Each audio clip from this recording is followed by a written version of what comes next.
A encontrarnos con la primera nota. Sofi y Cristian estarán charlando con la doctora Silvana Yaquero, especialista en mobbing y bullying, para hablar en este caso del acoso que pueden sufrir muchos de ustedes en el trabajo. Tema interesante que se desarrolla a continuación con las grandes profesionales que hay al respecto en nuestro país. Y que por suerte tiene la amabilidad de visitarnos de tanto y tanto, y siempre son bienvenidos sus aportes. Hoy también, no solo para hablar de las características de lo que es el métier de Silvana, mobbing, bullying, sino también para hablar de algunos datos recientes, los datos de 2016 en materia de acoso laboral, acoso moral. Bueno, son muchos los temas de los que siempre charlamos con Silvana Yaquero. Bienvenida, Silvana. Bienvenida. Muchas gracias por la invitación y por poner en el tapete de nuevo estos temas tan solapados, tan naturalizados, tan invisibilizados, ¿no? Silvana, ¿te sorprendió los datos que surgieron de este informe de los registros de 2016? Estamos hablando de una denuncia por día por acoso laboral. ¿Te sorprendieron? No, para nada. En realidad hay muchos más casos de acoso laboral. Yo me animaría a decir que eso es un 10, un 20% de los casos reales. La mayoría de las personas no denuncian y aparte tenemos denuncias que no pasan por el Ministerio de Trabajo, sino que se hacen en el mismo lugar de trabajo o se hacen en el TCA, en el caso de los públicos, o en el juzgado laboral, o en lo civil, o hasta en lo penal también. Por lo tanto, eso no es una muestra real. Que si bien nos horroriza, hay muchas más personas que están sufriendo acoso laboral. Muchas de ellas no se dan cuenta que lo están viviendo. Ahora, es preocupante que digas que esto vendría a ser solo el 10%. Y claro que es preocupante. Yo lo vengo diciendo hace años. Los trabajadores en Uruguay vienen sufriendo este tipo de flagelos en una forma totalmente invisibilizada. Es como, yo les explico a mis estudiantes, es como si uno sufriera una catástrofe, un tornado, como pasó en Dolores, ¿tá? Pero en forma sistemática y repetitiva, y todavía nadie les da ayuda. No pueden enfermarse porque si no se los trata de locos, no pueden llorar, no pueden hablar porque si los cuenta nadie les creen, no reciben la ayuda necesaria, nadie valida su dolor y su sufrimiento. Entonces la persona queda totalmente sola, descreída, desilusionada, y eso hace que no pueda confiar ni en el sistema, ni en la empresa, ni en nadie que le pueda. A veces hasta sí quieren brindarle ayuda, pero ya no confían en nadie. Silvana, estoy pensando en que cuando se radica la denuncia en una empresa X, se suele hacer ante el Departamento de Recursos Humanos. Ahora, por lo que uno a veces puede constatar, quienes trabajan en ese departamento, más bien ejecutan cuestiones administrativas, de orden, en todo lo que hace bueno, no sé, beneficios asociados al trabajo, licencias y demás. ¿Pero están preparados realmente, o dónde pueden prepararse quienes integran los departamentos de recursos humanos para recibir y eventualmente contener al denunciante? Bueno, mira, yo trabajé años en recursos humanos y te puedo decir que quienes dirigen los departamentos de recursos humanos están en una situación a veces muy perversa, muy ambigua, porque por un lado tienen los intereses de la empresa y por otro lado los intereses de los trabajadores, y muchas veces son funcional a quien les paga el salario. Entonces, por un lado, no tienen la capacitación necesaria, generalmente no son psicólogos los que están en los departamentos de recursos humanos, sino abogados o contadores. Eso ya nos muestra el perfil de la empresa hacia dónde va. No hay una humanización del trabajador, sino cada vez hay una mayor deshumanización del trabajador.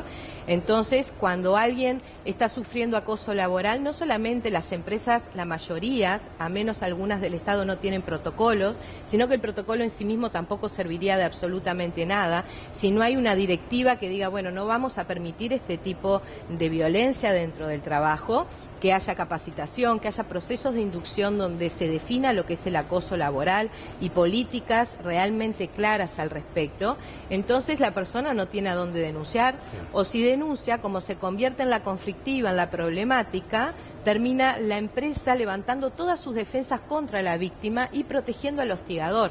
Generalmente los casos que he visto son tan perversos que la víctima termina siendo despedida por mala conducta, sin siquiera un derecho a un despido, a un seguro, y el hostigador termina siendo, o la hostigadora termina siendo ascendido, dándole mucho más poder. Lo que el mensaje que se está enviando al trabajador es, bueno, vamos a proteger este tipo de conductas, las vamos a permitir, y eso hace que se está premiando, y eso hace que se instale un silencio aún mayor.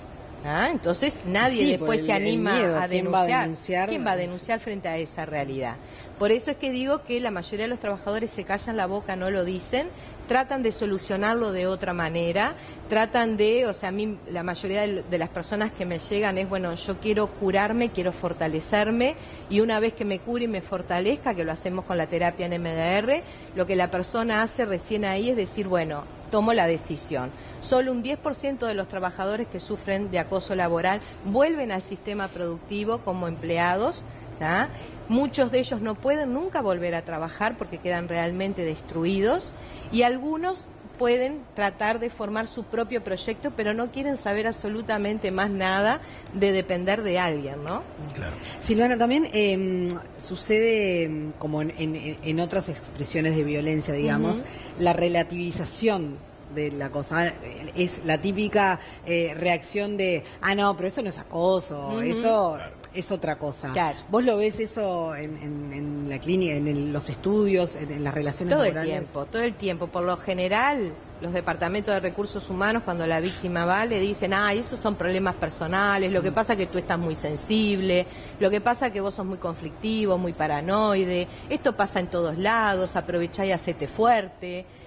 Un montón de disparates, ¿no? Terribles, porque no saben realmente diferenciar cuando estamos frente a una víctima, a una persona violentada por este tipo de dinámica, y cuando realmente estamos frente a una situación que es un conflicto. Acoso laboral no es un conflicto. Un conflicto, las dos partes están al mismo nivel y discuten por un tema.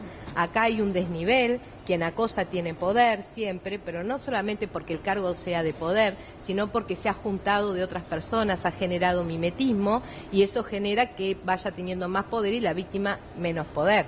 Ahí no podemos juntar a ambas partes porque terminamos destrozando a la víctima, y generalmente se trata de ver eso como un conflicto o decir, bueno, son conflictos personales. Yo siempre digo, todo lo que pasa a nivel laboral deja de ser personal, claro, para ser laboral y tener que atacarlo como tal. Lo peor además es que en el día a día esto tiende a naturalizarse, como en cualquier otro caso de agresión, pero para, digamos, bajar a tierra algunos casos concretos, porque a ver, están los más evidentes, los que tienen que ver con el destrato, con el insulto, con medidas abusivas, pero hay otros que pueden ser comportamientos medio sotoboches, solapados y demás, que uno puede no entenderlos como violencia o como agresión, y en realidad sí lo son. ¿Podemos poner algún ejemplo de eso? Sí, por ejemplo, o sea, en ese caso generalmente nosotros decimos a quien tira la piedra y esconde la mano, vulgarmente, ¿no? Es el hostigador más perverso que hay, que lo que va a hacer es utilizar a otro para llevar a cabo este tipo de situaciones muy sutiles, ¿no? Como, bueno, dejar de saludar a la persona, ya no saludarla igual, sutilmente ir cambiándola de tareas, pero que sin que la persona se dé cuenta, generando rumores en contra de esta persona, sobre todo hacia arriba, bloquearle la comunicación, y la va como satanizando en una forma muy lenta, donde la persona sabe que está pasando algo, pero no puede realmente definirlo ni decirlo, porque queda como un reclamo prácticamente infantil.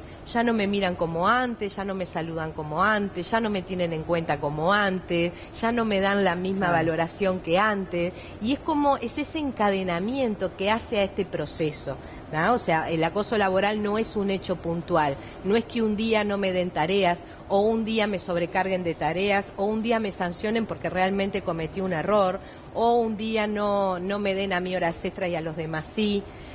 No tiene que ver con hechos puntuales, sino que justamente lo que hace a la tortura psicológica... Eso, es más una cosa psicológico que una cosa verbal o lo... Exacto, es lo sistemático, ¿verdad? Es un día una cosa, otro día otra, es algo que se vive permanentemente todos los días, y por eso esta violencia va socavando el aparato psíquico a tal punto que lo lastima, y eso es lo que hoy estamos trabajando, que es el estrés postraumático que genera el acoso. Y esa violencia tan sutil es tan desesperante, porque si yo puedo verla, o sentirla, o probarla, o grabarla, o tener un mail, o tener testigos, entonces es más fácil, ¿verdad? Pero cuando no tengo absolutamente nada, eso enloquece aún más la cabeza de la víctima. ¿Y qué es lo que se puede, digamos, empezar a hacer? Porque siempre, si bien aquí lo hemos tratado, siempre es necesario refrescar, digamos, el contenido y las medidas.